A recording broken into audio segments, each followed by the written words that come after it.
नमस्कार, India daily live देख रहे हैं आप और मैं हूं आपके साथ Shivam Dubey. India daily live के बेहद खास बुलेटिन भारत डेली लाइव में आप सबका बहुत बहुत स्वागत। बुलेटिन की शुरुआत करेंगे और करेंगे पहली खबर की ओर। केंद्रीय मंत्री पीयूष गोयल ने राहुल गांधी पर गंभीर आरोप लगाते हुए कहा कि वो आदतन झूठ बोलते हैं और किसानों को गुमराह करने की कोशिश कर रहे हैं। उन्होंने ये भी कहा कि प्रधानमंत्री नरेंद्र मोदी हमेशा से किसानों के हित को सर्वोपरि रखते आए हैं और उनकी समृद्धि सुनिश्चित करने के लिए सभी महत्वपूर्ण निर्णय भी लिए हैं। गोयल ने अमेरिकी व्यापार समझौता का हवाला देते हुए बताया कि इसमें किसानों के हितों की पूरी रक्षा की गई है और इस समझौते से भारत के कृषि उत्पादों के निर्यात में वृद्धि होगी, मांग बढ़ेगी और किसानों को बेहतर मूल्य मिलेगा, जिससे उनकी निरंतर समृद्धि सुनिश्चित होगी।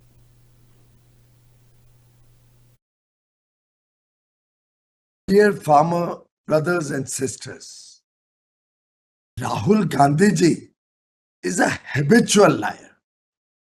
He has no concern for Mahabharat or the well-being of our farmers and youth.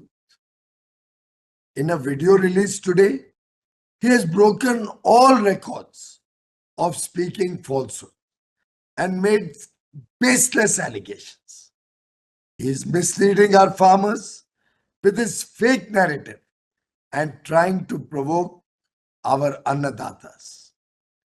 He has never cared for our motherland, nor can we expect him to ever work for a strong and तो झालावाड़ जिले के उन्हेल थाना क्षेत्र में police ने अवैध fire arms रखने वाले आरोपी को गिरफ्तार किया। थाना प्रभारी रामकरण कटारिया के मुताबिक पुलिस द्वारा चलाए जा रहे अभियान के तहत गश्त के दौरान बेटी खेड़ी गांव के पास शंकर सिंह पुत्र किशन सिंह को पकड़ा गया और आरोपी के कब्जे से 312 बोर का एक देसी कट्टा बरामद किया गया। पुलिस ने बताया कि अभियान का मकसद जिले में अवैध हथियार रखने वाले व्यक्तियों पर प्रभावी कार्रवाई करना है और इस दिशा में लगातार कार्रवाई जारी रहेगी।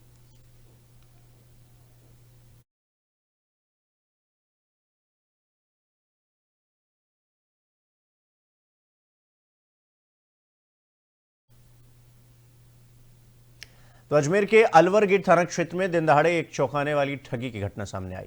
बदमाशों ने महिला मंजू देवी को नेगेटिव एनर्जी का झांसा देकर अपने जाल में फंसा लिया। आरोपी महिला को बेसुध करने में सफल रहे और उसके घर की अलमारी से सोने के जेवरात चोरी कर वहां से फरार हो गए। कुछ देर बाद महिला के बेटे ने घटना का खुलासा किया और घर में हड़कंप मच गया। घटना की सूचना तुरंत अलवर गेट थाना पुलिस को दी गई। पुलिस ने पीड़िता की शिकायत पर मामला दर्ज कर आसपास के क्षेत्र में पूछताछ शुरू कर दी। सीसीटीवी फुटेज में 2 संदिग्ध बदमाश घर के आसपास दिखाई दे रहे हैं और पुलिस उनकी पहचान कर गिरफ्तारी करने के प्रयास में जुटी हुई है।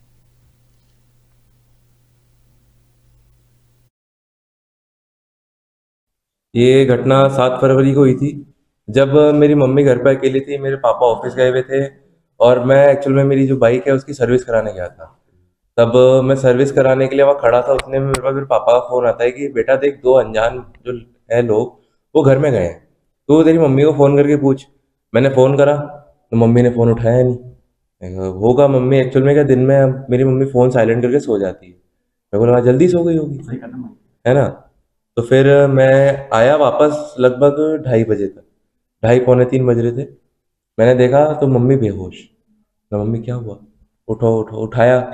वो फिर बाहर 2 जो है ना हमारे मम्मी के बाहर वो पड़े थे बॉक्स जिनमें वो ज्वेलरी रखती है अपनी। तो बेटा ये बाहर कैसे है? मैंने नहीं निकाली। मम्मी ने बोला कुछ तो गलत हुआ है। मैंने तुरंत 112 पे फ़ोन करा। हमारे जो अलवर गेट थाने से पुलिस आई, पूरा मुआयना करा, बातचीत करी और पूरा मतलब डिटेल्स ली। फिर शाम को एक पुलिस वाला और आया था, उन्होंने सीसीटीवी जो कैमरा बाहर लगा हुआ है उसमें से फुटेज निकाली। आगे एक और घर है उसमें कैमरा लगे हुए, उनसे भी निकाली। क्या फिर लग रहा है हुलियों में क्या लग रहा है? हुलिया में उनके 2 तो सरदार जी जैसे दिख रहे हैं, लंबी लंबी दाढ़ी है और मतलब कड़ा वड़ा भी पहन रखा है। तो रुक करेंगे अगली खबर की ओर। बीकानेर में भाजपा प्रदेश के मुख्य प्रवक्ता रामलाल शर्मा ने पत्रकारों से बातचीत में कहा कि अशोक गहलोत पहले कह रहे थे कि उनके अधिकारी ही बजट तैयार कर रहे थे, अब वो कहते हैं कि बजट सही नहीं आया।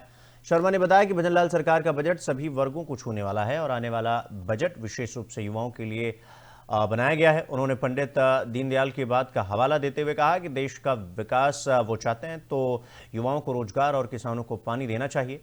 रामजन सेतु योजना का जिक्र करते हुए उन्होंने बताया कि इस योजना के लिए अब तक 26,000 करोड़ रुपए खर्च किए जा चुके हैं।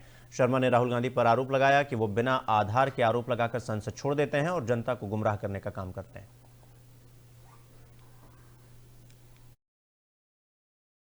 देखिए, अशोक गहलोत जी मौसम वैज्ञानिक है और वो मौसम के अनुसार ही बात करते हैं, उसी के अनुसार बोलते हैं। कुछ दिनों पहले वो ये कह रहे थे कि साहब जो मेरे अधिकारी हैं, जो मेरे शासनकाल के समय लगे हुए थे, वही बजट बना रहे हैं, तो वो अच्छा बजट बना रहे हैं। आज वो कह रहे हैं कि बजट अच्छा नहीं आया, धरातल के ऊपर नहीं उतरेगा।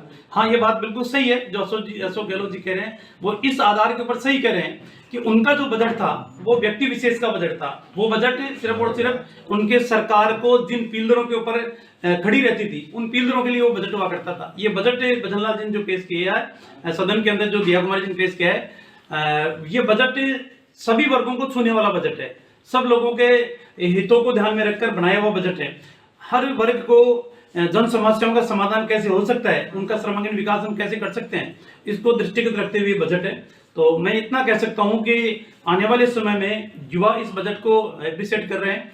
और जैसा हमारी विचार है कि पंडित दीनदयाल उपाध्याय जी ने कहा था कि अगर हिंदुस्तान की अगर सर्वांगीण विकास चाहते हैं, खुशहाली चाहते हैं, तो 2 काम कर दीजिए, युवा के हाथ में रोजगार दे दीजिए और किसान के हाथ खेत को पानी दे दीजिए। तो ये सरकार भी उसी दृष्टिकोण के ऊपर, उसी विचार के ऊपर आगे। तो रुक करेंगे अगली खबर की ओर। जालौर में 8 लाख रुपए की ठगी का मामला सामने आया, जहां पीड़ित प्रमोद शर्मा का आरोप है कि उन्हें साइबर फ्रॉड में मोहरा बनाया गया। उन्होंने बताया कि 1 फरवरी 2026 को उनके मित्र भरत स्वामी ने फोन कर कहा कि उनके परिचित अभिषेक बिश्नोई के कहने पर 8 लाख रुपए उनके खाते में डलवाए जाएंगे। 2 फरवरी को राष्ट्रीय state bank of India Bhinmal शाखा के खाते में जमा हुई, जिसे प्रमोद ने बैंक से निकालकर अभिषेक को दे दी। 6 जनवरी को बैंक ने राष्ट्रीय संदिग्ध बताकर पूछताछ की, जिसके बाद आरोपी संपर्क टालने लग गए। प्रमोद शर्मा ने पेट्रोल पंप के सीसीटीवी फुटेज और कॉल रिकॉर्डिंग पुलिस को सौंपी, लेकिन 20 जनवरी को भीनमाल थाने में रिपोर्ट देने के बावजूद मामला दर्ज नहीं हुआ। उन्होंने जालौर एसपी को ज्ञापन देकर त्वरित कार्रवाई करने की मांग की है।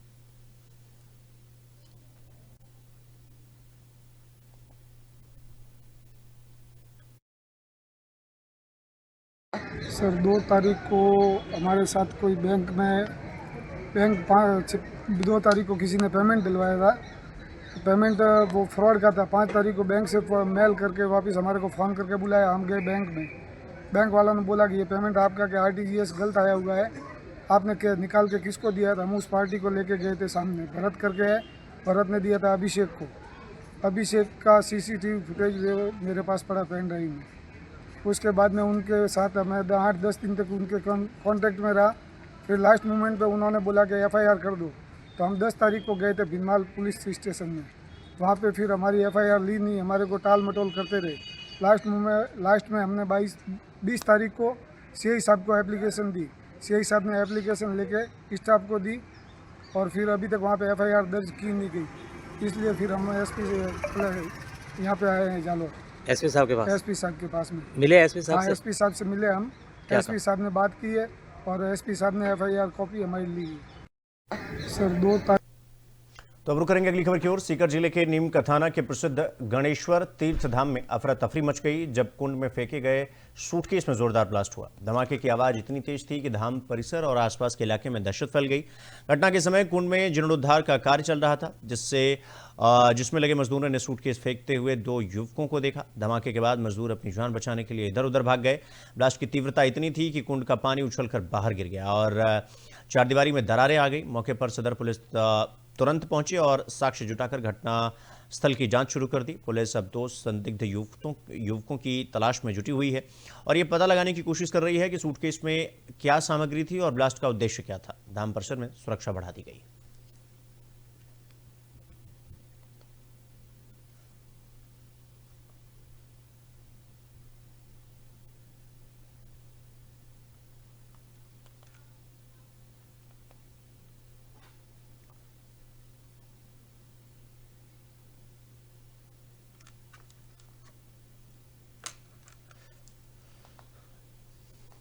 तो नीम कथाना गणेश्वर तीर्थ धाम में ब्लास्ट हुआ और कुंड में सूटकेस फेंका गया, जिसमें जोरदार धमाका हुआ। हालांकि आपको बता दें कि ये धमाका इतना ज़बरदस्त था कि कुंड का पानी जो है वो बाहर निकल आया और जो आसपास की दीवारें आप देख रहे हैं उसमें दरारें आ गई। तो आप सोच कर देखिए कि ये धमाका कितना तेज होगा, कितनी तीव्रता का रहा होगा। और आपको बता दें कि लोगों ने पुलिस की सूचना दी इस पूरे मामले की। पुलिस फिलहाल साक्ष्य जुटाने में जुटी हुई है घटनास्थल पर कि आखिर धमाका कैसे हुआ, किस चीज़ से हुआ और सबसे बड़ी चीज़ कि क्यों हुआ। पुलिस अब दो संदिग्ध युवक जिन्होंने इस बैग को उसमें फेंका पानी में और उसके बाद यह धमाका हुआ, जांच पड़ताल करने में जुट गई है कि आखिर ये कहां से आए, इनका मकसद क्या था और इस तरह के ब्लास्ट के पीछे आखिर वजह क्या थी। संदिग्ध युवकों की तलाश में जुटी हुई है और ये पता लगाने की कोशिश की जा रही है कि सूटकेस में आखिर कौन सी ऐसी सामग्री थी जिससे इतना जोरदार धमाका हुआ और इसके पीछे का उद्देश्य क्या था। क्या लोगों में डर पैदा करना, लोगों में असुरक्षा की भावना पैदा करना मकसद था, या वाकई में मकसद कुछ बड़ा था और इसी वजह से ये धमाका किया गया। ये बैग भी हम आपको दिखा रहे हैं जिसमें वो विस्फोटक सामग्री थी, विस्फोटक पदार्थ था, जिसकी वजह से वो पानी में फेंका गया और ज़ोरदार धमाका हुआ। और धमाके के बाद चार दीवारी जो आप देख रहे हैं इसमें भी दरारें आ गई इस धमाके की वजह से। तो आप सोच कर देखिए कि उस कुंड में, उस परिसर में उतने में कितना बड़ा धमाका हुआ होगा, आप इस बात से अंदाजा लगा सकते हैं।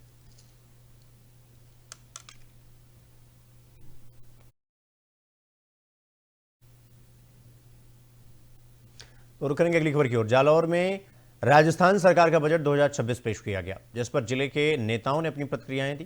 कांग्रेस ओबीसी विभाग के जिलाध्यक्ष सीएल गहलोत ने कहा कि ये बजट निराशाजनक है और इसमें महंगाई, बेरोजगारी और किसानों की समस्या का कोई ठोस समाधान नहीं है। कांग्रेस विधि विभाग के जिलाध्यक्ष श्रवण ढाका ने इसे खोखला और दिखावटी बजट करार दिया। दूसरी ओर भारतीय किसान संगठन के जिलाध्यक्ष जयंतीलाल घांची ने भाजपा सरकार का आभार व्यक्त करते हुए इसे ऐतिहासिक बजट बताया। विभिन्न नेताओं के मत बजट के प्रति विरोध और समर्थन दोनों पहलुओं को दर्शा रहे हैं, जिससे यह स्पष्ट होता है कि बजट पर राजनीतिक दृष्टिकोण भिन्न भिन्न यानी अलग अलग है।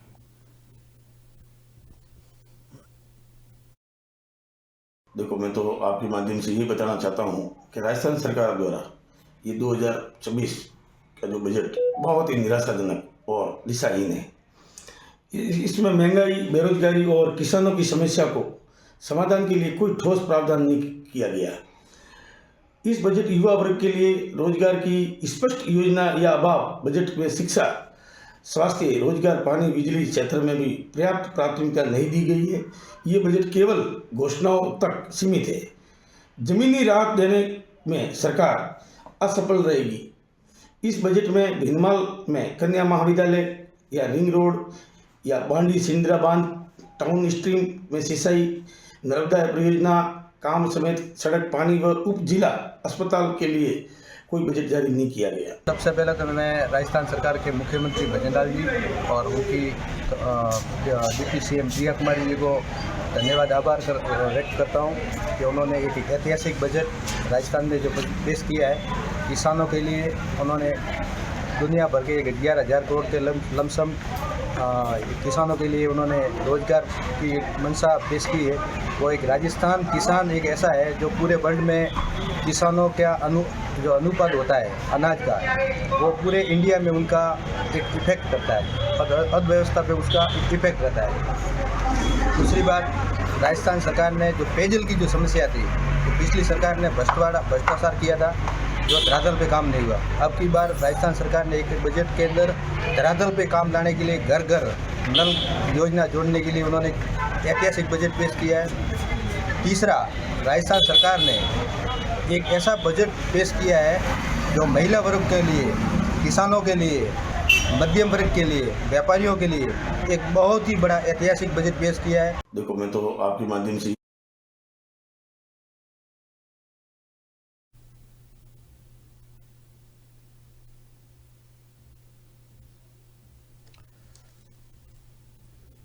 तो राजस्थान सरकार ने बजट 2026 पेश किया और आपको बता दें कि इस बजट को लेकर दो अलग अलग मत हैं, दो अलग अलग लोगों की अपनी अपनी राय है। कुछ लोगों का मानना है कि ये बजट जो है आम लोगों के लिए है, बेहतर है, व्यवस्थित है, लेकिन विपक्ष का ये मानना है कि ये बजट जितनी उम्मीद थी उतना नहीं है।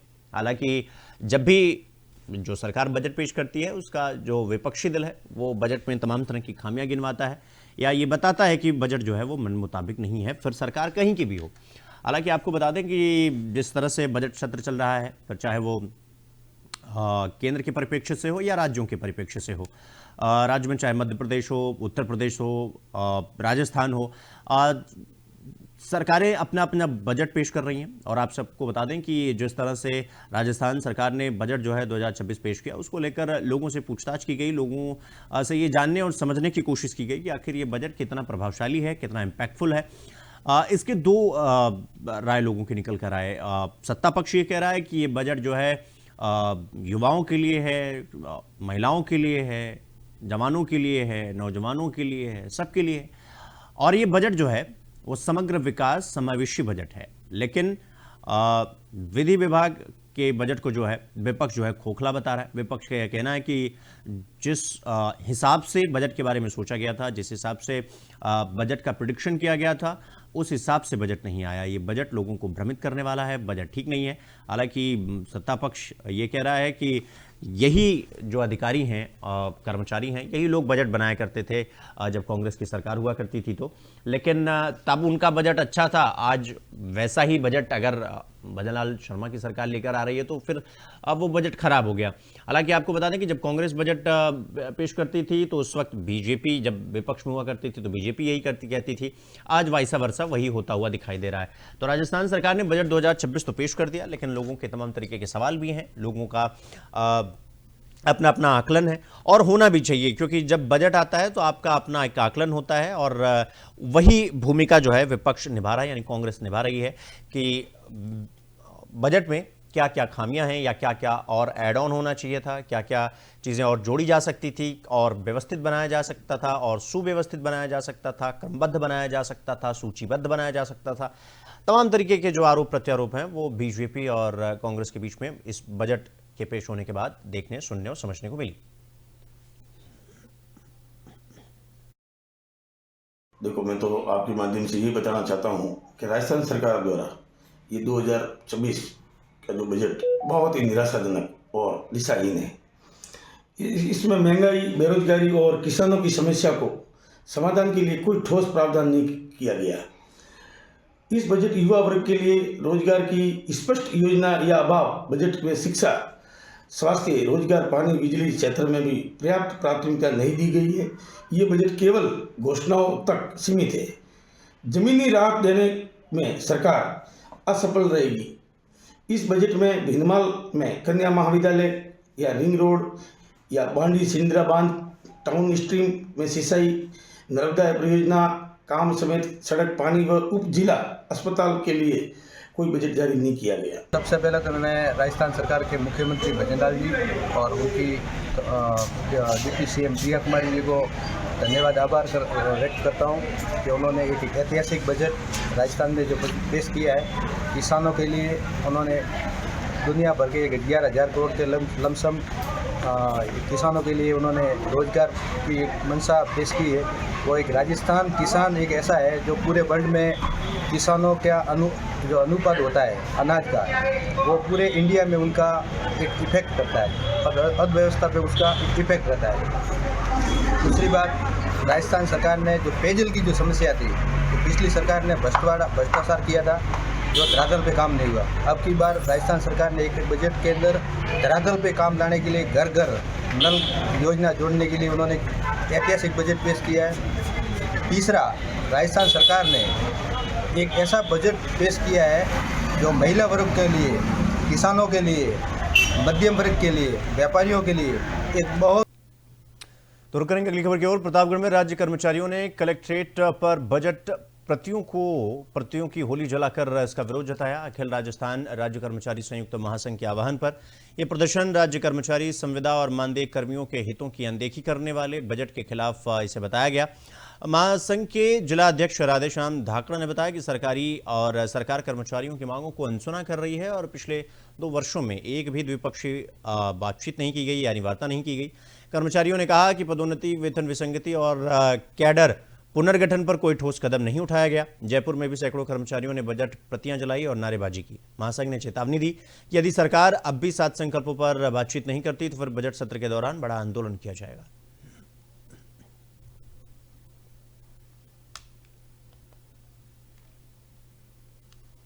तो राष्ट्रव्यापी हड़ताल के समर्थन में यह प्रदर्शन किया गया, जिसकी तस्वीरें हम आपको दिखा रहे हैं। किस तरह से ये बजट जो है, बजट को लेकर हंगामा देखने को मिला। राष्ट्रव्यापी कर्मचारियों ने कलेक्ट्रेट पर बजट को लेकर हंगामा किया। महासंघ ने सरकार की नीतियों को विफल बताया और खुद की अनदेखी कहने की बात भी कर्मचारियों ने की। राष्ट्रव्यापी हड़ताल को लेकर हंगामा देखने को मिल रहा है। कर्मचारी ये कह रहे हैं कि अगर हमारी मांगों को एक्सेप्ट नहीं किया गया तो फिर प्रदर्शन किया जाएगा बजट सत्र के दौरान।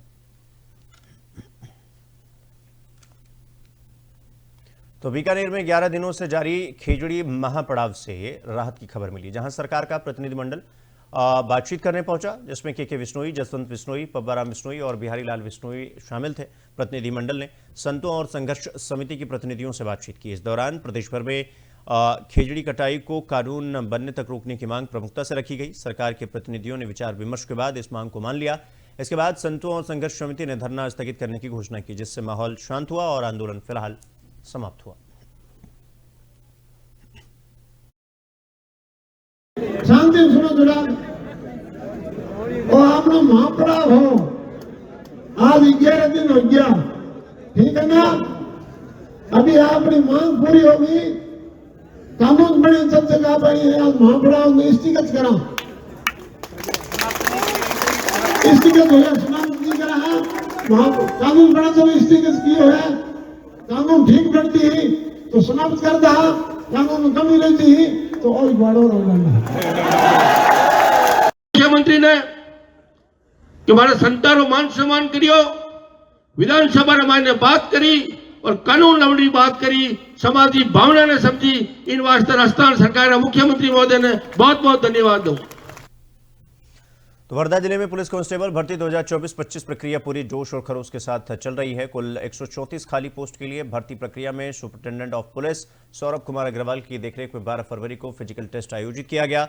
700 बुलाए गए उम्मीदवारों में से आज कुल 576 आए। फिजिकल मेजरमेंट में 40 और फील्ड टेस्ट में 132 उम्मीदवार डिस्क्वालीफाई हो गए और इसके साथ ही कुल 404 उम्मीदवार फील्ड टेस्ट में क्वालिफाई करने में सफल रहे। भर्ती प्रक्रिया के दौरान उम्मीदवारों के खाने पीने की सुविधा का भी पूरा ध्यान रखा गया, जिसमें पानी, बिस्किट, फल और अन्य जरूरी सामग्री उचित दाम पर उपलब्ध कराई गई।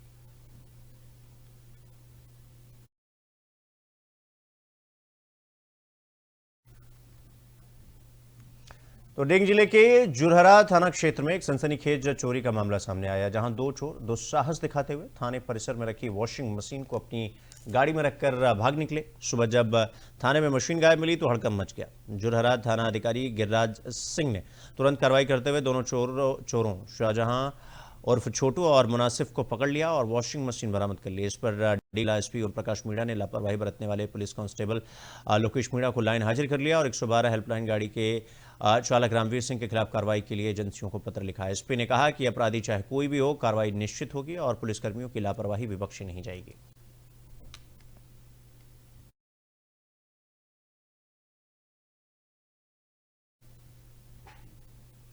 तो मुंबई के कुल्ला स्टेशन पर उस वक्त अफरा तफरी मच गई जब CSMT की ओर जा रही एक लोकल ट्रेन से एक महिला यात्री अचानक संतुलन खोकर प्लेटफॉर्म पर गिर पड़ी। ट्रेन चल रही थी और हालात बेहद खतरनाक हो सकते थे। कुछ ही पलों में महिला ट्रेन के नीचे आ सकती थी, लेकिन मौके पर मौजूद TC जॉन पॉल ने असाधारण सूझबूझ और फुर्ती का परिचय दिया। उन्होंने बिना समय गंवाए दौड़ लगाई और महिला को ट्रेन की चपेट में आने से पहले ही सुरक्षित खींच लिया। आसपास मौजूद यात्रियों ने भी राहत की सांस ली। महिला को हल्की चोटें आईं, जिसके बाद उसे तुरंत प्राथमिक उपचार के लिए भेज दिया गया। प्रत्यक्षदर्शी यानी जिन्होंने इस पूरी घटना को अपनी आंखों से देखा, उनके मुताबिक अगर कुछ सेकंड की भी देरी होती तो बड़ा हादसा हो सकता था। TC की सतर्कता और साहस ने न सिर्फ एक जान बचाई, बल्कि ये भी दिखा दिया कि जिम्मेदारी और सजगता से कितनी बड़ी त्रासदी को टाला जा सकता है।